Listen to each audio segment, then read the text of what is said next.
श्री स्वामी समर्थ. तुम्हा सर्वांचे आपल्या यूट्यूब चॅनलवरती मी अगदी मनापासून स्वागत करते. तुमच्या मनातील सर्व चांगल्या इच्छा स्वामी महाराज पूर्ण करोत हीच स्वामींच्या चरणी प्रार्थना करते आणि आजच्या व्हिडिओला सुरुवात करते. आजच्या व्हिडिओमध्ये आपण पाहणार आहोत ते म्हणजे लवकरच मोहिनी एकादशी येणार आहे आणि या दिवशी आपल्याला गाईला न चुकता एक वस्तू खायला घालायची आहे, ज्यामुळे आपल्या घरातील सर्व दुःखे अडचणी नष्ट होतील. आपले जे काही दारिद्र्य आहे, गरिबी आहे तर ती संपेल आणि श्रीहरी विष्णूंचे आशीर्वाद आपल्याला प्राप्त होतील.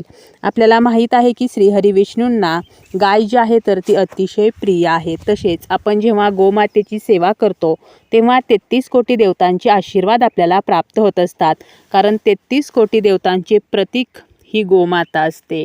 गोमाता जी आहे तर हिची सेवा केल्याने ती कधीही वाया जात नाही. ज्या घरामध्ये गाय असते तर त्या घरामध्ये वास्तुदोष जे आहेत तर ते राहत नाहीत.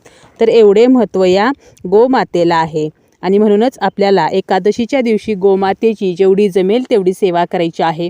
काहीच जमले नाही तर एक वस्तू आपल्याला गाईला खायला द्यायची आहे. आता ही वस्तू खायला देताना स्त्री, पुरुष किंवा लहान मुले, वृद्ध व्यक्ती तर कोणीही ही जी वस्तू आहे तर ती गाईला खायला देऊ शकतात.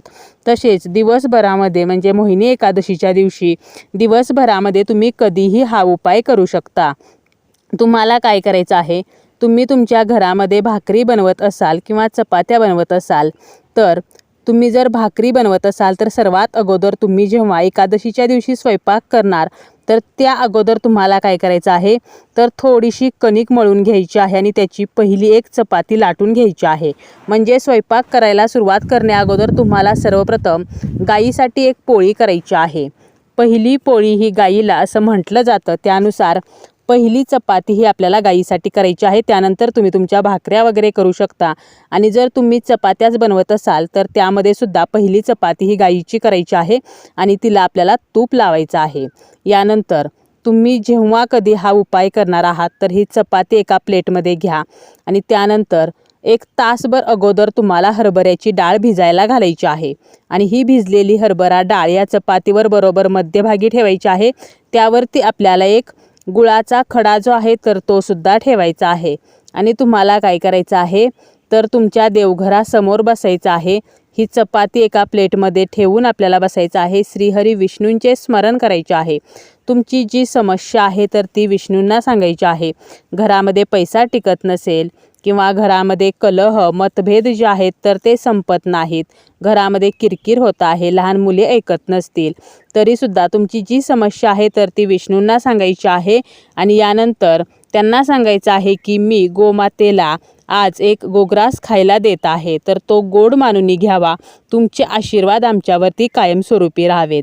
आणि यानंतर तुम्हाला ही प्लेट उचलायची आहे आणि तुमच्या घरात गोमाता असेल तर तिला खायला द्या, आजूबाजूला असेल तिला द्या किंवा गोशाळेमध्ये जाऊन तुम्ही हा घास देऊ शकता.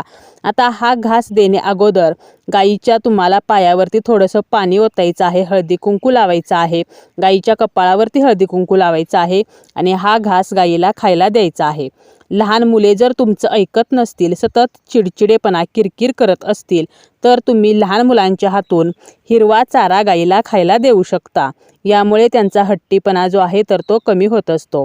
गाईला हा घास दिल्यानंतर तुम्हाला काय करायचं आहे तर तुमचा जो हात आहे तर तो गाईसमोर धरायचा आहे. असं म्हटलं जातं की गोमाता जेव्हा आपल्या हातावरून तिची जीभ फिरवते तेव्हा आपलं जे काही दुर्दैव आहे, दुर्भाग्य आहे तर ते सौभाग्यामध्ये बदलतं. आपल्या ज्या काही हातावरील वाईट रेषा आहेत तर त्या पुसल्या जातात आणि त्याचं सौभाग्यामध्ये रूपांतर होतं. आणि म्हणून आपण आपला हात जो आहे तर तो गाईसमोर धरायचा आहे, परंतु हे सर्व आपल्याला काळजीपूर्वक करायचं आहे. यानंतर गाईच्या शरीरावरती जो उंचवटा असतो, मग गाईच्या पाठीवरच्या या उंचवट्यावरून आपल्याला शक्य तेवढे हात फिरवायचे आहेत. यामुळे सुद्धा आपल्याला बरेचसे जे फायदे आहेत तर ते होत असतात.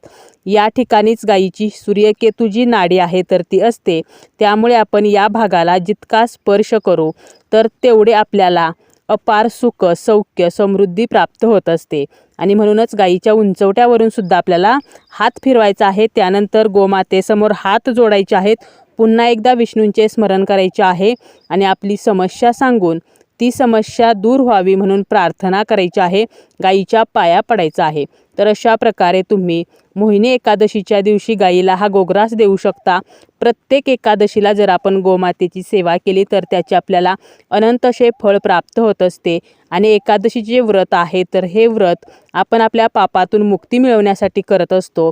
उपवास करणे जरी शक्य झाले नाही तरी अशा ज्या सोप्या आणि साध्या साध्या गोष्टी आहेत ह्या जरी केल्या तरीसुद्धा श्रीहरी विष्णूंचे आशीर्वाद आपल्याला प्राप्त होत असतात.